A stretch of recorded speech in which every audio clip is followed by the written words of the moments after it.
With my coaching clients, the first 5 minutes for me is the most important. Whether it is we're scoping, we're discovering, way before we even ever sit down for that first time.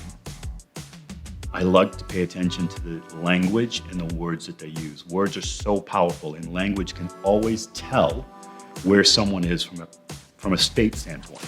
So for example, this isn't a coaching client, but long story short, yesterday, my wife hears a shot in the neighborhood as she's walking through the trails, and not too far from her, there's a down deer.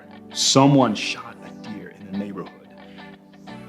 Through all the Perry Mason and all the investigating, we found the house. And so my wife has me go over and drive to the guy's house, and we go ask him about it. Very, very quickly into the dialogue, we can tell that they know that they did something wrong and they were not telling the truth, right? After we got in a dialogue, the gentleman that lived there at the house started telling me that, the town of Delafield allows hunting during the holidays. And in all these years, all these neighboring towns that have been doing this, there hasn't been any accidents. It's very safe. You have to have like a blind on your property. You're only shooting at a down angle. And so I kind of quizzed him about it a little bit as he started talking. And it really translated back to a lot of those first one-on-one conversation with my coaching clients.